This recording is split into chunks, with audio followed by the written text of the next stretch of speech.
Hi guys, thank you so much for tuning in. Welcome back to my channel. And yes, I'm Natalia Suri and this is my channel. Today my guest is somebody I have just admired. She is the lady whom you have seen in the wild, wild country. Any guesses? Yes, she's Ma Anand Sheela. I've been blessed with this opportunity to be able to talk to Ma Anand Sheela about her life, a life nothing less than what you can see in movies or perhaps read in books. Today, in a candid conversation with her, we will talk about her life and in the end, why I'm going to say that she's the most humble lady I've met. Perhaps I found a friend in her for life. Why am I saying this? You will only come to know once you listen to our conversation. Come, let us talk to her.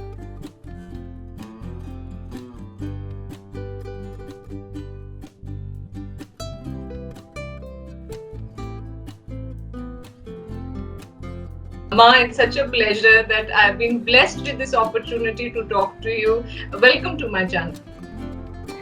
My pleasure to be on your channel and to meet you.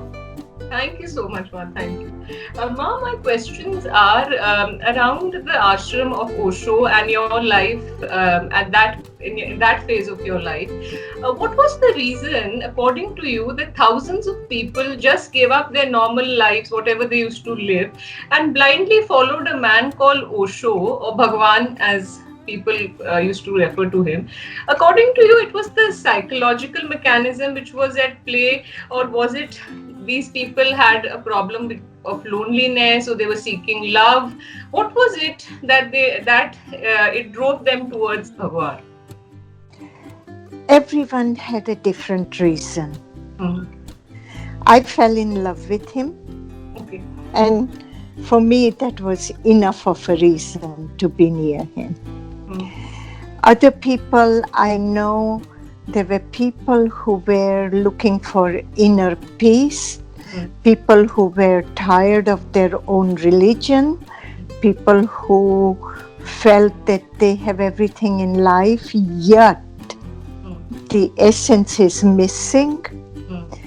And Bhagwan offered them a possibility with logic, intellect, to help them come out of their doubts of life so they can find themselves. There were people who came for vested interest also, but then they didn't stick around long. Okay.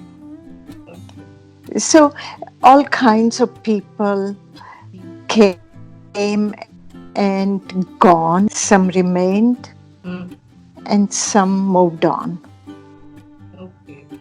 Ma, Rajneeshees were forced to donate money. And what was the role of money in this whole mechanism which you had in Oregon? At one point, Bhagwan had 100 Rolls Royce also. This is what they showed in the Netflix series and all.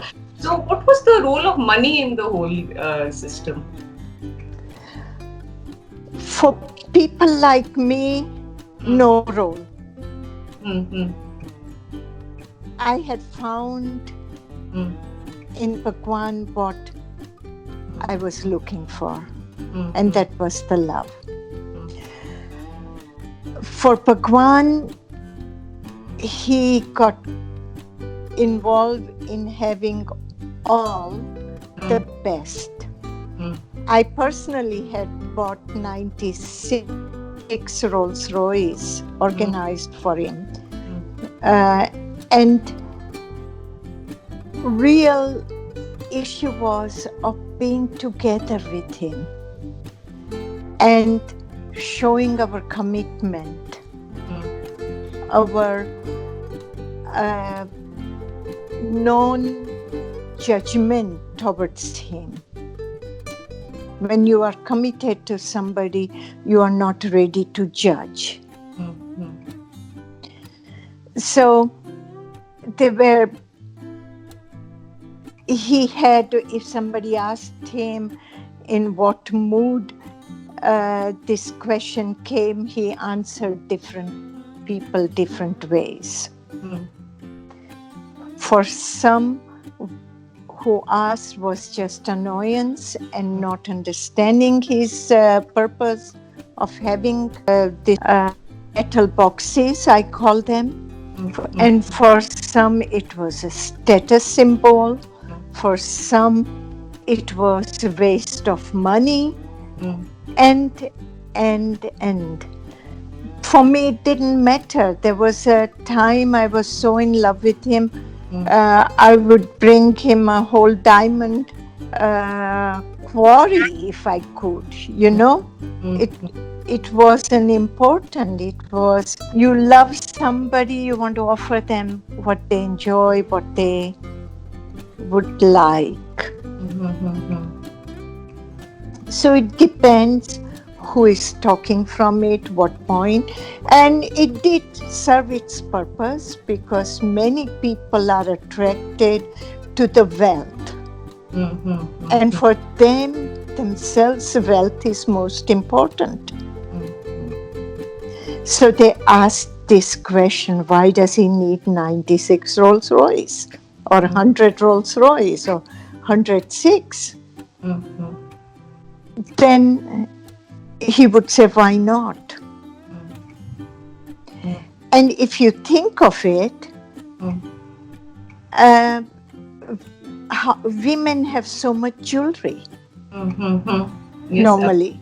Yeah. Why does a woman need that?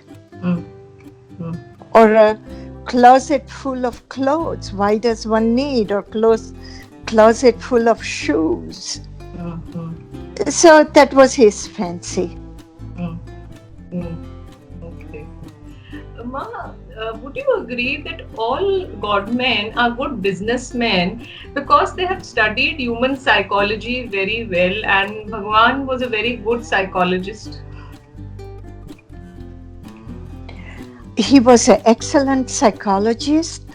His understanding of human behavior was to a T, perfect. When you sit in front of him, the way he would look at you, it would totally, you become transparent.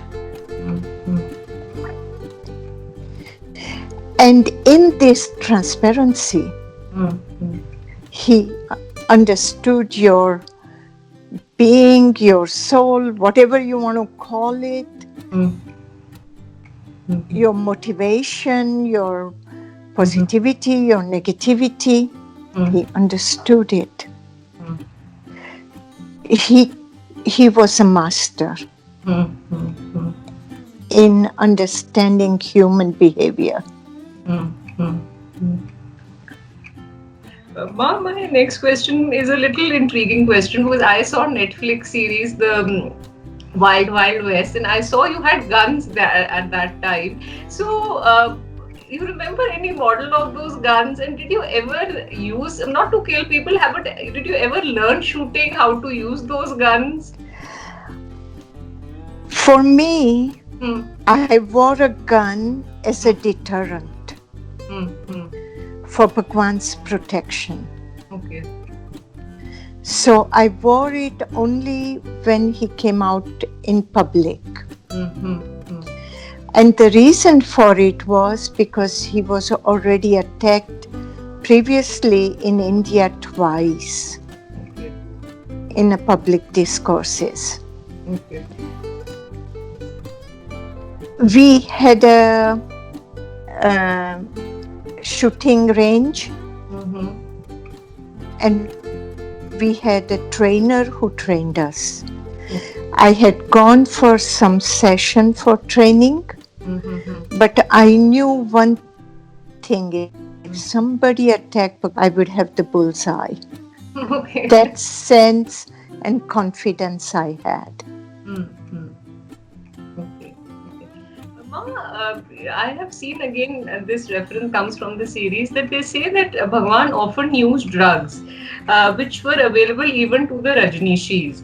Now, if you drug somebody, so those people feel very happy most of the time and they forget their problems. Do you think this was one of the reason which was attracting people to the ashram? No. Bhagwan was against drugs. Okay. And the reason I left him, because it was against what he was teaching us. He taught us to be aware. He taught us that meditation takes you in a path of awareness.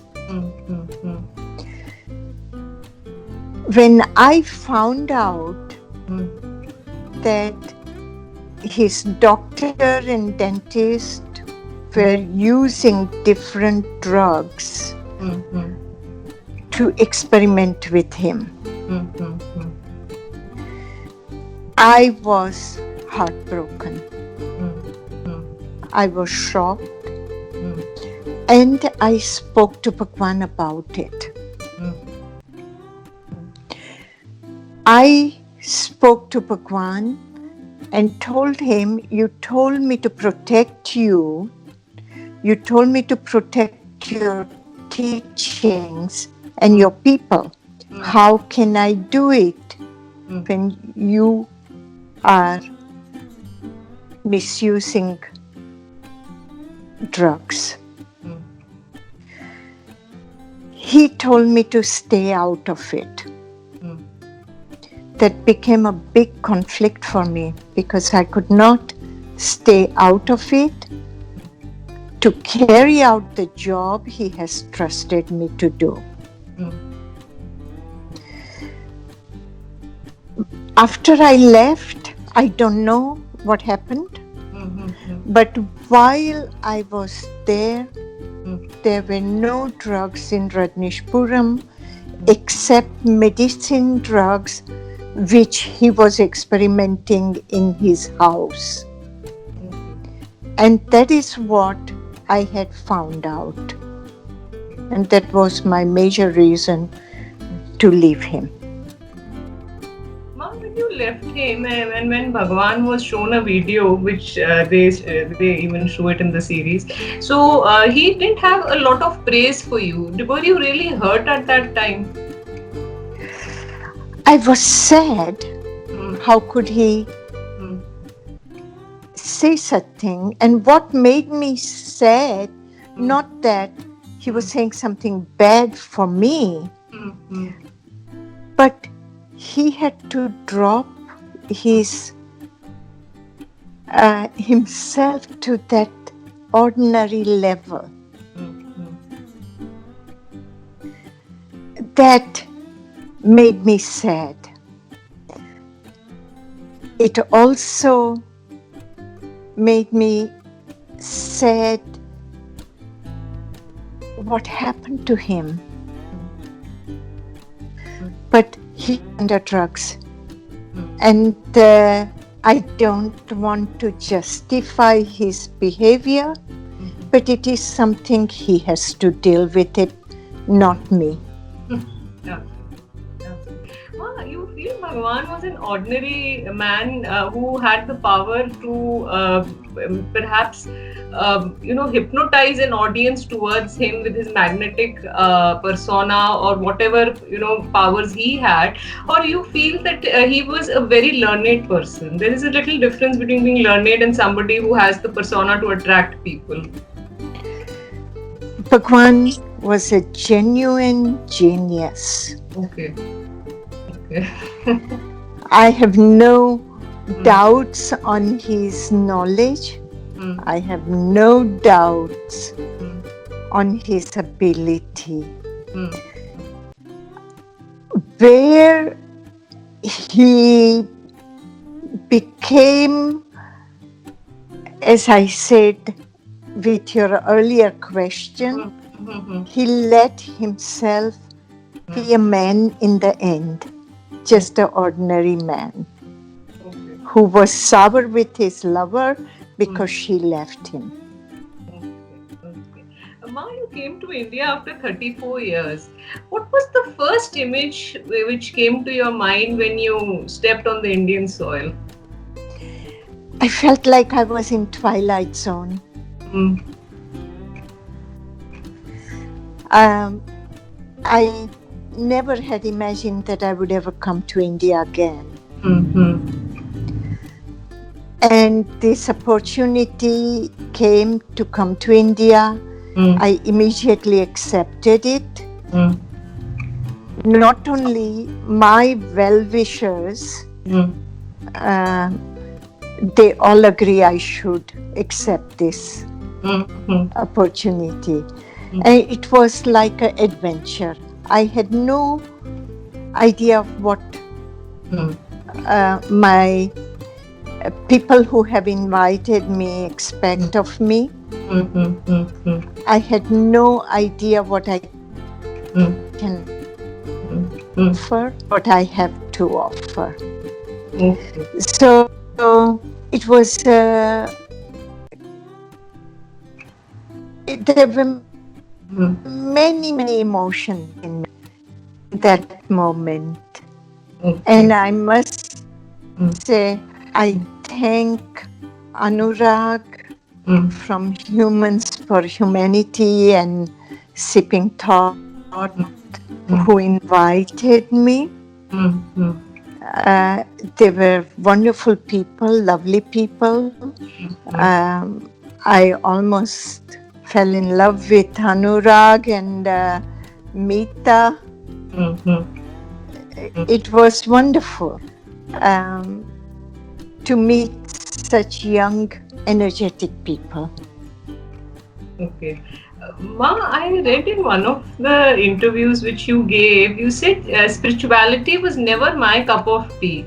So you were linked to a spiritual ashram, and then you said that spirituality was never my cup of tea. So it was a very, completely opposite to each other. Yeah. It is definitely totally opposite to each other. And I will tell you, spirituality is not my cup of tea, even today. I enjoy being in love. Okay. I enjoy being in love with life. Okay. Yeah. Bhagwan for me was a man that I loved so dearly. And that's why I can't get offended when he says nonsense. And I am the only one who says that openly also, that he is a man. He's a simple man. Ma, I have another question. You have always said that Bhagwan was a very learned man. Now, did he have what the series show is a very different side of him? What was the one thing that was very compassionate about him? For me, every part was compassionate.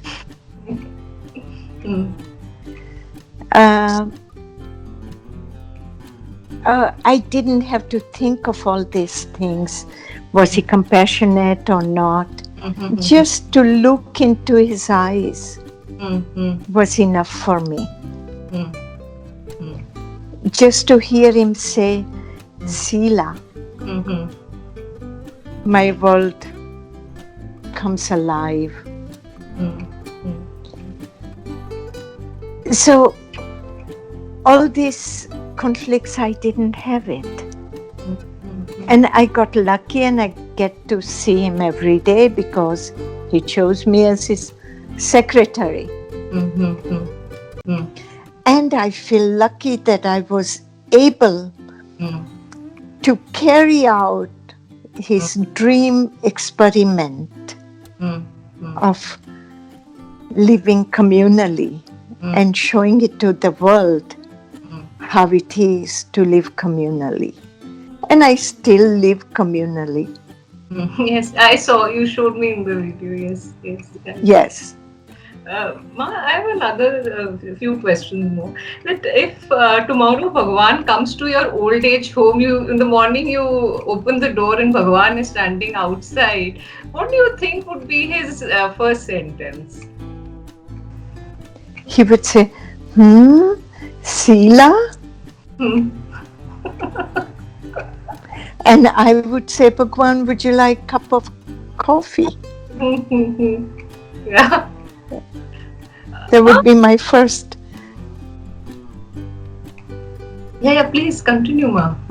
That would be my first offer. A man comes in the morning, you offer coffee. Okay. Okay. Ma, you have any regrets or repentances which of your life in that ashram, or even the trials which you had to go through? Any repentances ever, like any normal human being has? No. No regret. Okay. And I tell you why. Mm-hmm. Nobody asked me to go to Bhagwan. Mm-hmm. It was my choice to go to him. Mm-hmm. When I make the choice, Mm-hmm. I take responsibility. Mm-hmm. I don't pass the buck to somebody else. Mm-hmm. Absolutely. And I have nothing to regret. I consider myself a jackpot winner of life and learning. Absolutely. My last question is, have you ever felt emotionally weak in your life? You have been such a strong woman. You know, you see it in the series. Whatever I've known of you, you've been such a strong woman. You know, the strongest of the strong also feels weak at a given point of time. Did anything ever happen with you in such a way?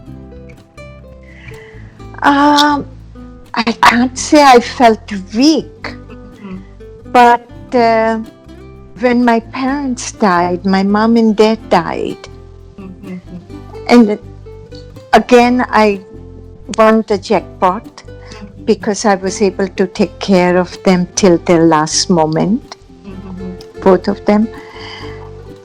I felt, how can I lose these beautiful people?